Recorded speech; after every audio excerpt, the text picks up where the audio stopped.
పోయిన తాపకు ఒక్క మార్కుల మిస్ అయిందిరా, లేకుంటేనా మన ఊర్లో ఫస్ట్ సర్కార్ నౌకరు నేనే అయితుండే. అమ్మో పరీక్షల దగ్గర పడ్డాయి, ఈ తాపకి ఎట్లన్నా కొట్టాలే. మా ఓడు 3 ఏండ్ల సంధి రాస్తూనే ఉన్నాడు, ఒక్కటన్నా రాకపాయే. గిట్లనే అంటుంటారు, కానీ అంత అలకగొస్తాయా? 100ల జాబులకు లక్షల మంది పోటీ పడతారు. ఎవరికి ఎక్కువ మార్కులు వస్తే వాళ్ళదే జాబు. కానీ ఏ పరీక్ష లేకుండా కొందరికి జాబులు వస్తాయి, దానికో లెక్క ఉంటది మరి.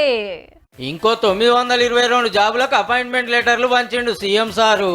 కాకుంటివి కారుణ్య జాబులు అంటే సర్కార్ కొలువులు చేసుకుంటా కాలం చేస్తే వాళ్ళు ఇంటోళ్ళకి ఇస్తారన్నట్టు. పంచాయతీ మున్సిపల్ శాఖలను నింపిండ్రు. ఇట్లా కారోళ్ళు మొత్తం అప్పులు చేసిపోయిండ్రు. రిటైర్ అయిన వాళ్ళకి ఇద్దామన్నా పైసలు లేవనుకొచ్చిండు.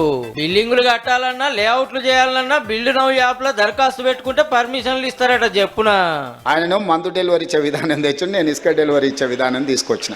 నిమ్మలంగా ఉండాలని సీఎం సార్ కు కొందరు సలహాలు ఇస్తుండ్రట. అయితే నేను హుందాగా వ్యవహరిస్తే అర్థం చేసుకునే వాళ్ళు ఉండాలి కదా. జానారెడ్డి గారు హుందాగానే పెద్ద మనిషిలాగా వ్యవహరించిండు. కానీ కేసీఆర్ ధృతరాష్ట్ర కౌగిల్లో జానారెడ్డి గారి గౌరవాన్ని మొత్తం మంట కలిపిండు కదా కేసీఆర్. 2004 టైంలో ప్రజా జీవితంలో రావాలని మొదలుపెట్టిన ప్రయాణం 2024 20 ఏళ్ళు పూర్తయింది. 20 ఏళ్ళ మొదటి రోజు నేను జడ్పీటీసీ ఉన్నప్పటి టెంపర్మెంట్, ఈ రోజు ముఖ్యమంత్రి కూడా నా టెంపర్మెంట్లో చేంజ్ లేదు. సోషల్ మీడియాలో కొందరు ఎచ్చిపచ్చి రాస్తున్నారు అనుకుంటే అప్పట్లో ఏమైందో యాద్ చేసిండు సీఎం సారు.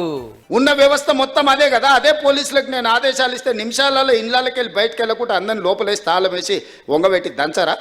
కోదండరాం తలుపులు వలగొట్టిన వాళ్ళు కేటీఆర్ తలుపులు వలగొట్టి ఈపులు వాళ్ళకి దంచరా?